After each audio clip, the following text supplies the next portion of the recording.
conference, and how many developers do you actually have there, and what are they doing? Good morning, David.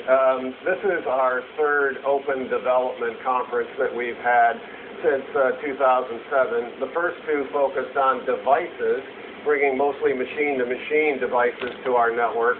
Today's focus is on bringing applications to our devices, meaning the ones that we sell in our stores. So what we're doing today is talking about the partnership that we're going to develop to really take advantage of all the applications that can run on 3G networks as well as the upcoming 4G networks. And what would some of those applications be?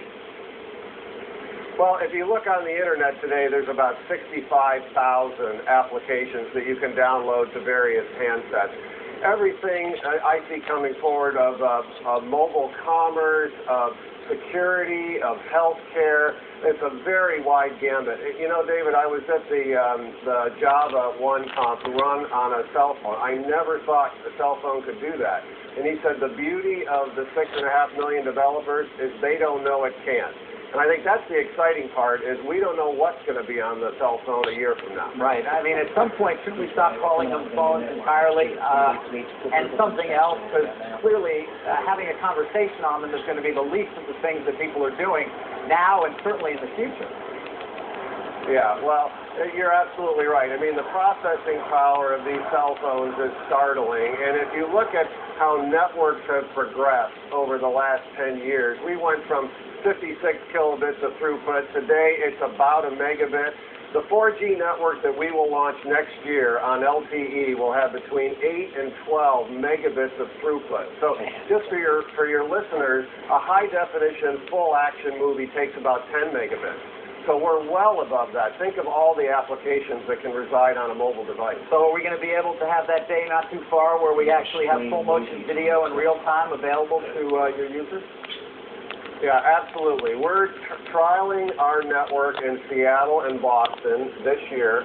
We'll be commercial next year, about a year from now. We expect to have about 30 markets in the U.S. by the end of 2010, well ahead of any other carrier. And we expect to be fully deployed in 2013. So the sky's the limit, and that's really what we're telling the 600 developers that will be here at this conference with us today. That's what we're all about. In the last minute we have, unfortunately, a couple of other questions.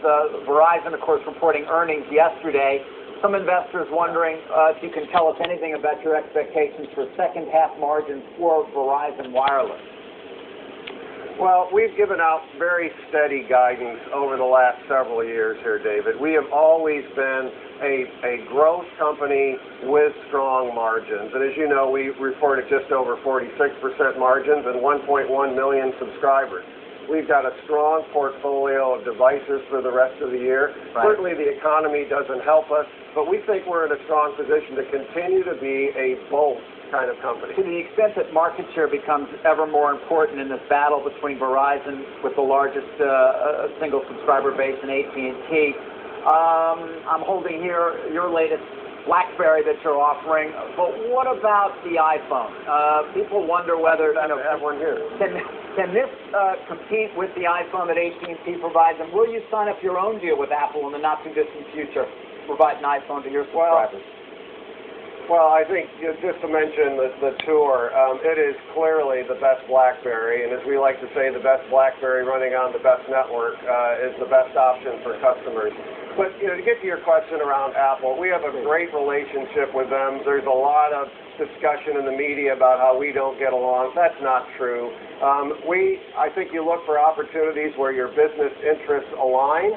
And going forward, we hope that will happen and we'll roll out something together. But there's nothing to announce here in the short run. Not in the short run, but it did sound like at some point you could see Verizon offering an Apple product. Well, we talk to every OEM and every software developer, and as I say, business interests tend to align, especially when you provide the kind of network advantage that we do on 3G, and we think we'll extend that lead with 4G. Final question here. Today's New York Times reports that texting is causing an enormous amount of accidents. In fact, a wide margin in terms of versus any other devices, 23 times more likely to crash if you're texting. Is there anything that you can do as a company to perhaps prevent people from texting on devices while they're driving?